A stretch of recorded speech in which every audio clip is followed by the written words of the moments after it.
ایک بادشاہ اور اس کی 3 شرطیں۔ کسی ملک میں ایک بادشاہ رہتا تھا۔ وہ خوش رہنا چاہتا تھا اور خوشی کی تلاش میں مارا مارا پھرتا تھا۔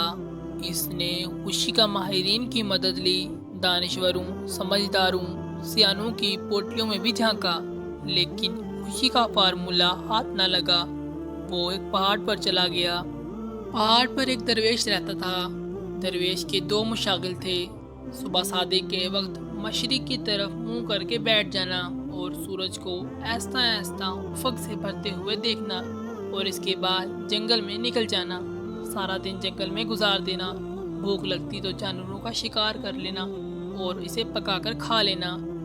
اس کے علاوہ درویش کے پاس کچھ بھی نہ تھا، لیکن پھر بھی وہ ہمیشہ خوش رہتا تھا۔ بادشاہ اس خوشی کی وجہ معلوم کرنے درویش کے پاس پہنچا تھا۔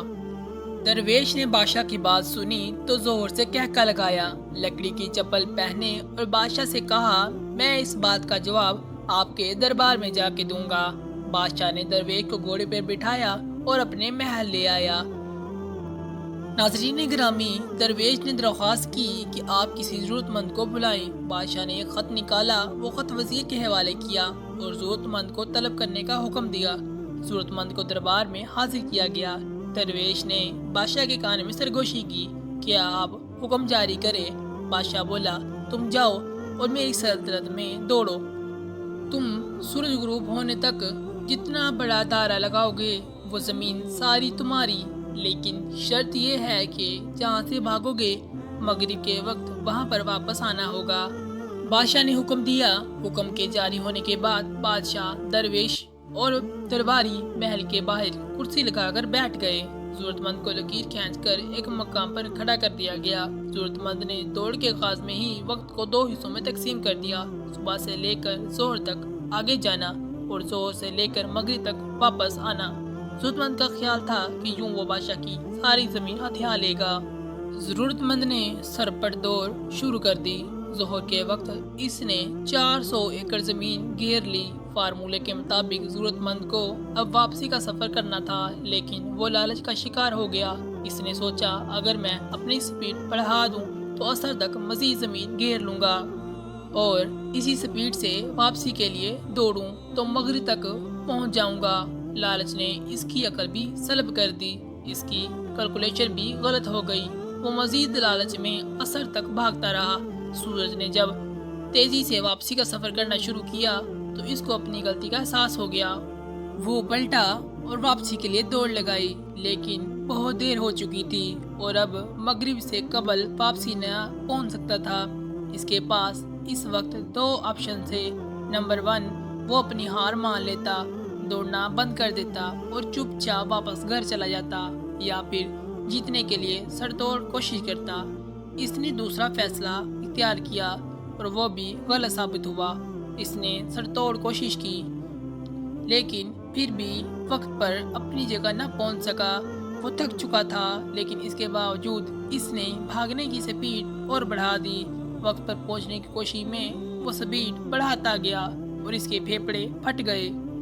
منہ سے خون جاری ہو گیا، لیکن وہ بھاگتا رہا۔ بالآخر وہ بادشاہ تک پہنچ گیا، لیکن مقام پر پہنچتے ہی اس نے ایک لمبی سانس اور ہچکی لی، زمین پر گرا، تڑپتا رہا اور مر گیا۔ درویش جلدی سے اس کے قریب آیا، لیکن وہ مر چکا تھا۔ ہاتھ سے اس کی کھلی ہوئی آنکھیں بند کی، بادشاہ کو بلایا اور اس شخص کی لاش دکھا کر بولا، بادشاہ سلامت، لالچ کے بیپاری کو کبھی خوشی نہیں مل سکتی۔ یہ شخص مجھ سے بہتر زندگی گزار رہا تھا۔ میرے پاس کپڑوں کا ایک جوڑا، لکڑی کی ایک جوتی اور 2 کمبل اور ایک تھیلا ہے، اور میں خوش ہوں کیونکہ میں لالچی نہیں ہوں، جبکہ اس کے بیوی بچے ہیں، گھر ہے، کھانا ہے، لیکن اس کے باوجود یہ دیوانہ وار اپنی خواہشوں کے پیچھے بھاگتا رہا۔ یہ کبھی کسی کو درخواست دے دیتا، کبھی آپ کو پرچی بھجواتا۔ اس کی لاٹری نکل آئی، آپ نے اسے زمین پر دوڑنے کی اجازت دے دی۔ یہ بھاگا، لیکن اس کا لالچ بھی اس کے ساتھ دوڑا۔ یہ اگر قناعت کر لیتا، شکر ادا کر لیتا تو شاید یہ اپنی زندگی بہت خوشی سے گزار لیتا، یہ نعمت اس کے لیے کافی ہوتی، لیکن یہ لالچ کے گھوڑے پر سوار تھا اور بھاگتا رہا، یہاں تک کہ لالچ نے اس کی جان لے لی۔ درویش نے ایک لمبی سانس لی اور بولا، بادشاہ سلامت، لالچ اور خوشی دونوں ایک ساتھ نہیں رہ سکتے۔ اگر آپ خوش رہنا چاہتے ہیں تو آپ کو لالچ کو ختم کرنا ہوگا، خوشی خود بخود آپ کے گھر بس جائے گی۔ لیکن اگر آپ لالچ کی گھڑے پر بیٹھ کر خوشی کی تلاش میں سرپٹ بھاگتے رہیں گے تو آپ کا انجام بھی اس یک جیسا ہوگا، آپ بھی عبرت کا نشان بن جائیں گے۔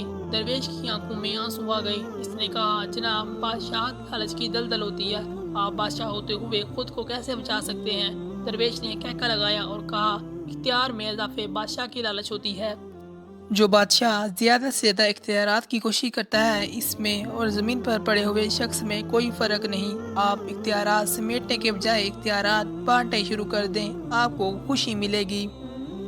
تو امید کرتے ہیں آج کی یہ سٹوری آپ لوگوں کو بہت پسند آئی ہوگی۔ اس طرح کی سٹوریاں سننے اور دیکھنے کے لیے ہمارے چینل کو سبسکرائب کریں، لائک کریں اور شیئر کریں۔